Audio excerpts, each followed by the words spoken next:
We're smiling. Ay, si Little Insay mga... Uy, ano ba? Matilyo! Medyo nasunog ng konti gawa ng pag-video-video. Ito.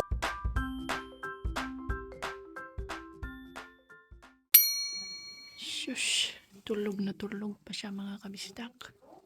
Agwi. Andiyan na. Ay, ko. Ay, shush. Pati si Bian tulog pa. 8:30. 1953년 지피역에 910 Hello mga kabisdak! Welcome back sa ating vlog! Happy ako ngayon kasi natapos na yung ating problema sa mga papilis ng mga travel documents ng aking mga pinsan. May period po ako kaya naglalabasa na naman yung aking at least dalawa lang sila. So, ayun, si Daddy Insoy na ang nagsundo sa kanila kagabi. Yung kanilang flight is Friday ng 6 hapon. 4 hours po ang flight from Manila to Incheon. So, Friday 6, dumating sila ng 11. Pero advance man ng 1 hour ang Korea sa Pinas time. So, 12:45 po sila dumating kagabi sa Incheon Airport. So, ang ginawa ko kanina, naglinis po ako sa kanilang... Kasi nga, di ba yung kwarto ni Saddam at Lungkoy, ni Kuya Saddam at Lungkoy doon man sa bahay namin, doon sa likod. So, under construction man yung ating bahay na nag-repair, nag-remodeling man tayo sa ating bahay. So, yung mga gamit namin, doon ko in-stock sa kwarto ni Kuya Saddam at Lungkoy. So, ngayon ang mangyayari, walang kwarto yung mga pinsan ko. Nag-suggest si Daddy Insoy na dito na lang daw sa, di ba may tree house man si Bianan, ipakita ko sa inyo mga kabisdak. Tapos, sabay na lang, dito na lang kami kakain kasi wala pang gasol, hindi pa sila makakapagluto doon sa tree house. So, yan po ang mangyayari. So, temporary lang naman yan. Kung matatapos na yung ating remodeling, saka sila lipat kami doon sa aming bahay. Umulan po kaninang umaga. Nag-ulan pero konti lang. Ito po ay bunga ng mga apricot. Mamaya, ang dating nila is 10 o'clock sa bayan. Susunduin ko sila at mag-grocery na din ng mga pagkain ng aking mga pinsan dahil I'm sure hindi po nila magustuhan ang Korean food. Dahil I think first time po nila, kapag first time at hindi ka mahilig sa manghang, parang at kung hindi ka mahilig sa gulay, wala. Yan po ang bahay ni Bianan. At dito na side, ito yung sinasabi ko na tree house. Yan siya guys, yan po yung tree house. Ito po yung dating bahay nila Daddy Insoy. Dating bahay pa talaga. Maraming beses kasi silang nagpalit ng bahay. O ito po, ginawa na nila itong bodega. Malinis na po ito mga kabistak. So, dito muna sila pansamantala. And then, may room naman dito. Ito yung old TV nila Daddy Insoy. May mga books dyan kung kaya nila magbasa ng mga Koreans at Chinese. So, may closet. Ayan, ito. Dito sila yung matutulog. Or pwede din dito sila matulog. Tapos yun nga, sabay kami yung kakain doon sa bahay ni Benan. Maliligo at magsi-CR din sila sa CR ni Benan. Wala man CR dito man. Pwede din naman sila maligo sa labas kapag mainit-init na. Di ba, may gripo man dito sa labas kung saan madalas maglaro si Little Insoy. Diyan. Pwede din naman sila mag-CR sa labas kasi may CR man yung old na CR mga kabis doon. Sino ang may CR sa mga probinsya? Alam ko mayroon nito sa mga probinsya dati pa. Yung CR na hindi mo na need buhusan ng tubig. Meron po sa kapitbahay ng lola ko. Meron silang CR na hindi na bubuhusan ng tubig. Yan po. Oh, ito yung gripo. Ito yung front view. Yan po yung sinasabi ko na CR na hindi mo na bubuhusan ng tubig, guys. Yan siya. Hindi na ako papasok kasi may amoy siya. Ayaw ko yung amoy niya. Ito. Yan sa likod ko. Noon, nung nag-smoke pa si Daddy Insoy, diyan siya nagapupo. Ngayon, hindi naman siya nag-smoke. So, doon na siya nasa CR nagapupo. Kasi kapag nagapupo, yan siya. Nag-smoke talaga. Tapos, hindi man siya pwede mag-smoke doon sa CR ni Bianan. So, doon siya nagapupo sa CR sa labas. So, yun, mag-ready lang kami. Tapos, pupunta na tayo sa bayan. Tapos na ako maglaba dahil Sabado man ngayon. May 24 man ngayon.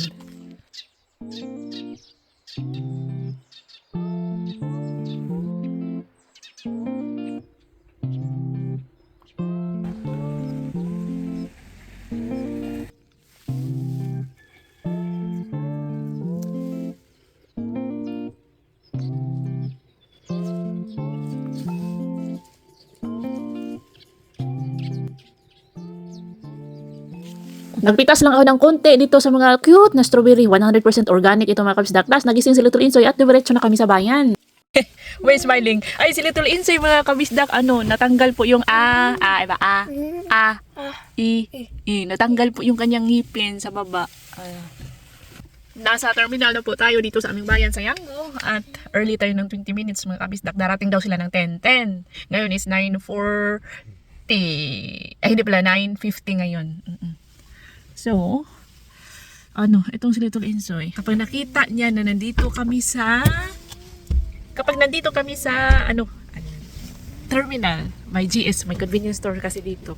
Pupunta talaga yan sa convenience store. Tingnan mo ha. Saya-saya na niya. Udi! Inshallah. 조용해야지. 뭐야? 조용해야지. Dito siya pumupunta talaga. Yan man yung terminal. Bus terminal. Ikaw, 먼저 가. 먼저 가세요. 가. 먼저 가세요. 먼저 가.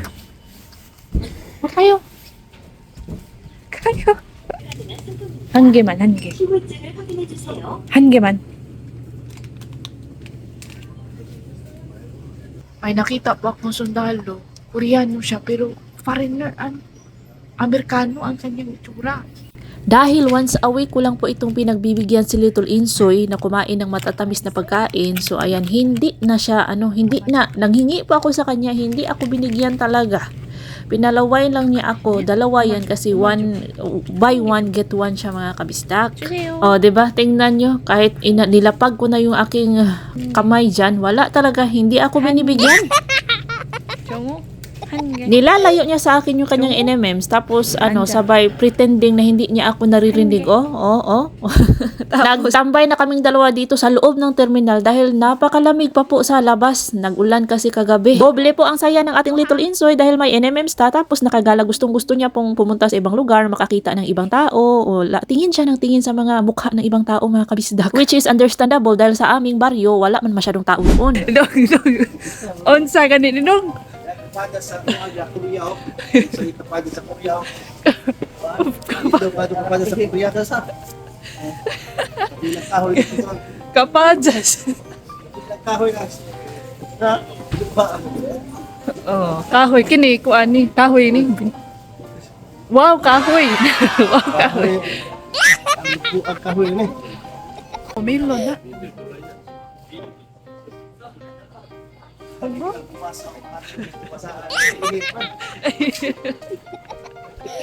Kubasa bitaw na.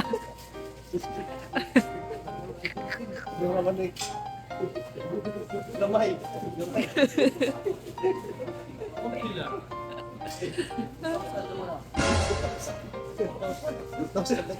Ay kamuti danon.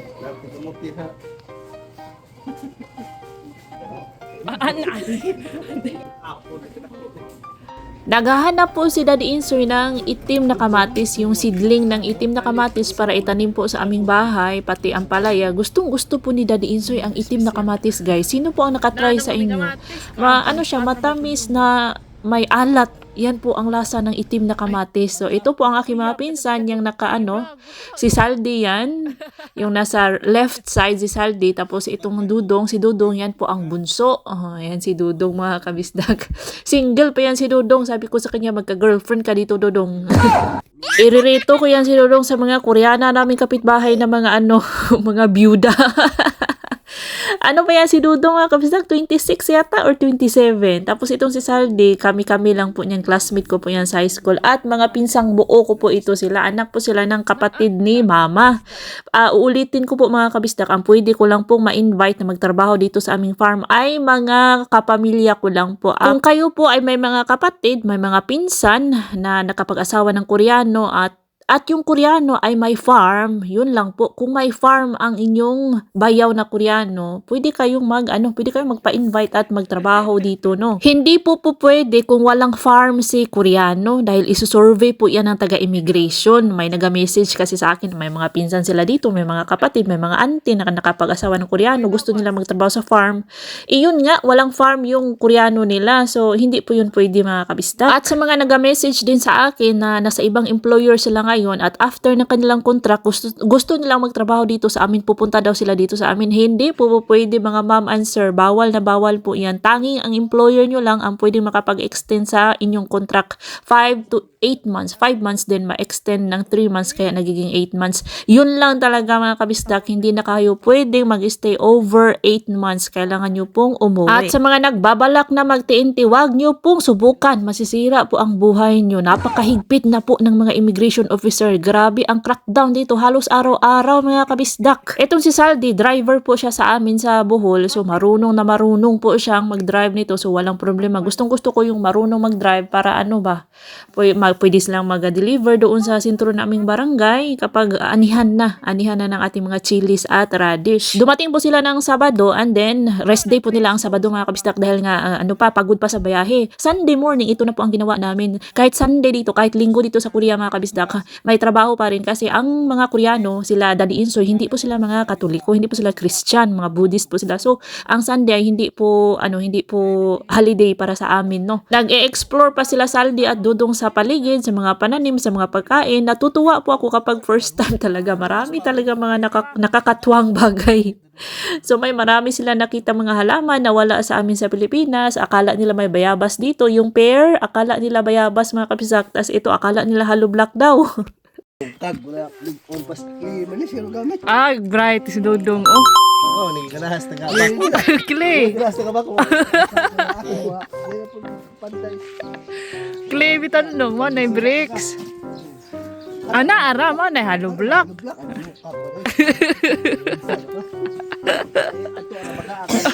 Oh, tagna dong. Unsa ni nga kahoy dong we? Unsa ni nga prutas dong? Buongon mo na. Buongon na yan. Nagmasa ka so. Yung maliit na limosito na, no? Biyabas na ito. Awa. Kaya ba na yung anong tumoy sa biyabas? Yan na, noon. Biyabas lagi. Wala din biyabas. Daming biyabas na rin nawa. Ano na yung biyabas na magkano? Kaya nagsublahon. Di, kaya ano nga biyabas? Mauman. Awa. Purba. Jadi ah, biyabas. may ongwitang biyabas na. Kita pong buwak-buwak sa atubangan. Na ada biyabas Koreano. Koreano nga biyabas.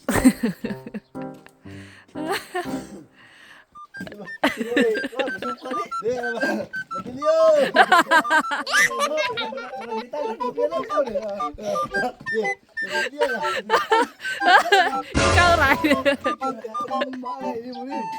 Yan ako tapapasaya. Oh, paibalo.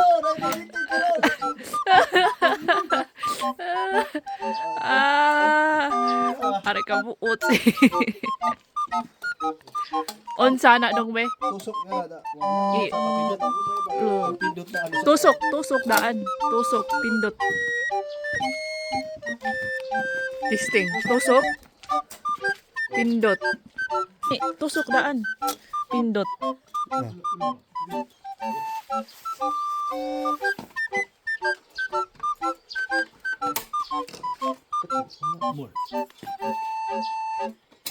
Alam ko pong maraming nag-aabang sa inyo sa rap ni Daddy Insoy. Kasama na ako dyan. Nag-aabang din ako sa magiging rap ni Daddy Insoy. Ano kaya magiging sitwasyon ni Daddy Insoy at itong dalawang mga pinsan ko, no? Update tayo sa aking dalawang kapatid. Si Kuya Saddam at Lungkoy may nagtatanong bakit daw hindi sila bumalik. Si Lungkoy meron na po siyang poultry. May business na po si Lungkoy. Si Kuya Saddam naman is may bagong silang po siya na anak. So hindi pa niya, busy siya ngayon. Hindi pa niya pwedeng iwanan yung kanyang mag-ina. And then yun nga, nagpapahinga din sila dahil si Daddy Insoy last year is si Daddy Insoy masyado siyang marap nga. At hindi sila magkatugma ng ugali ng mga characters ng aking mga kapatid. Si Lungkoy, sabi niya sa akin, babalik daw siya next summer sa 2026. Parang naka-move on na si Lungkoy sa mga sigawan nila ni Daddy Insoy dati. Kung hindi nyo pa alam ang mga ugali ng Koreano, madalas po, normal lang po sa kanila yung sumisigaw. Mahilig talaga silang sumigaw at mag-rap. Kaya masanay ka na. Sinabihan ko na itong si Dudong at si Saldi na huwag nilang damdamin kung masigawan sila ni Daddy Insoy dahil ganyan talaga yan siya. Pero after mga few minutes, mawawala back to normal lang din naman. Madali pong ma-stress ang mga Koreano mga kabisdak. Tapos kapag na-stress, ibuga agad. So, hindi pwede dito yung madamdamin ka. Dapat hindi pwede yung mga balat sibuyas. So, na seminar ko na itong si Saldi at si Dudong. Tapos, sinabihan ko na din si Daddy Insoy na, kalma-kalmahan din niya ang kanyang sarili. Mag-adjust sila both party. Hindi lang yung mga workers yung mag-adjust, pati na yung employer. Para may magtagal na employer, para babalik pa itong dalawa. Gusto namin na bumabalik yung workers para hindi na bitaw mag-train every year. Gusto namin yung pabalik-balik na ba para ma-master nila yung mga pamamaraan namin dito. Hello mga kabisdak! Ako po ngayon ay nagluluto ng aming pananghalian. At sila, yung mga pinsan ko, si Saddam at si Dudong, na doon sa silihan. Naglalagay po sila ng mat. Ito po ang niluluto ko, dunggurang teng. Nagluto po ako ng sinigang na baboy. Para sa mga pinsan ko, ito dugo, tupo para yan sa amin. Ito po yan siya, dunggurang teng. Yan, tapos may itlog yan. And then, saka natin ipiprito. Ito na yung finished product. Medyo nasunog ng kunti. Medyo nasunog ng kunti. Gawa ng pag-video-video. Ito, matusunog na rin ito kasi nag-vlog-vlog man. Maraming salamat mga kabisdak sa inyong suporta sa ating munting channel. Thank you so much. Sa mga patuloy na nanonood, sa mga laging present sa comment section. Thank you. Thank you. I-video ko itong last batch kasi proud ako mga kabisdak. Perfect siya na pagkaprito. Parang talaga nakuha natin itong nasa image. Itong nasa packaging, nakuha natin ganito talaga. Di ba? Ay hindi pala. Inedit na kasi ito. Wala perfect na perfect. Ito. Unlike dito sa isa na medyo nasunog. And then, may isi-share ako mga kabisdak na para hindi madaling masira yung mga pan nyo, frying pan, huwag nyo hugasan mga kabisdak. After niya, yung mainit-init pa yung mantika, anuhan nyo ng yung anong tawag nito mga kabisdak? Napkin ang tawag nito dito sa Korea, table napkin. Pahiran nyo lang, huwag nyo nang hugasan. Mas magtatagal po ang inyong kapag ganito. Ang inyong pan kapag ganito, hindi siya magagasgas kasi nga kapag maghugas tayo, yung ating scrub, ito. Kailangan na natin palitan yung ating scrub. So, dapat po lagi dapat daw, ito na, may bago tayong scrub, palitan na natin kasi marami na yung bakterya. So, ganitong ginagawa ko mga kabisdak. Table napkin. Ayan. Ito siya. Kapag malinis na, ilagay na lang sa lalagayan. Kuha pa tayo ng another papel. Ayan na siya mga kabisdak. Malinis na.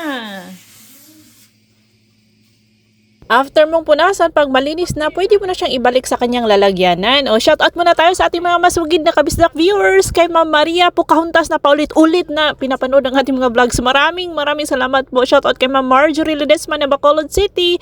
Sir Derek Torres ng Norzagaray, Bulacan. Hello kay Ma'am Cheche Bores and her 5-year-old son na na-memorize na po ang ating intro na hello mga kabisdak. Thank you so much for always watching. Ma'am Jenny Villones. Happy birthday sa tatay ni Ma'am Jenny Villones na si Sir Federico Villones. At sa kanyang 3 pamangkin na mag-birthday. Kahapon pala, belated happy birthday. Kahapon po ang kanilang birthday, May 29. Sa triplets na pamangkin Ma'am Jenny, May Rose, May Joy at May Ann. Happy birthday! Happy fiesta sa lahat ng taga San Fernando, Pampanga. Today po ang kanilang fiesta, May 30. Greetings from Ma'am Elsa Di Maano. Congratulations on June 1 sa graduation po ng anak ni Ma'am Luella Isquera. Happy graduation! And for the first time ay nasilayan ko din ang mga anak ni Melik. Malalaki na sila mga kabisda kaya lumalabas na sila sa kanilang lungga at nakikipaglaro na sila sa kanilang nanay. Hindi pa sila lumalapit sa akin. Zinoom ko lang ng 3x3 ang aking phone mga kabisda para lang maklaro nyo ang kanilang mga face. Ang cute talaga. Ako dyan, nagtago ako sa may pader dito sa aming bahay. Tapos yung cellphone ko lang ang inanok, pinalabas ko Pero nahalata pa rin nila kasi may kasikas man. O, ano sila, natatakot pa sila sa mga tao, natatakot pa sila sa akin. Although kapag lumalapit sa akin si Melik, sumusunod naman sila. Pero kapag kumikilos na ako, nagsisitakbuhan sila pabalik sa kanilang lungga. At medyo maingay po ang ating background kasi may mga tao pong nagatrabaho sa ating bahay. O mag-update tayo sa susunod na mga vlog. I-update ko sa inyo ang progress ng ating bahay. Maraming salamat po sa inyong patuloy na panonood sa ating vlog, mga kabisdak. Thank you so much sa lahat na mga gusto magpadala sa akin. Magpadala ng postcard, mag-email lang po kayo sa akin. Bakit man nag-jacket yan? Parang may dalang iyong hangin nga. Tuk-tuk na. Do. Gaon sama mo ganiha ila kuan. Tama. Nag-jacket, jacket, nag-gloves mo. Tapos tapon, nakabas man, pakitipan, tapos sabi. Sabi ni, wire man yan Kaning magbutag wire. Kapag huno na. Hinay-hinay ra. Ganyan talaga kapag first time pa, sumasakit yung buong katawan mo, sumasakit yung tuhod mo, yung likod mo, sumakit yung bewang mo, sex bomb, boom, panis. Joke lang.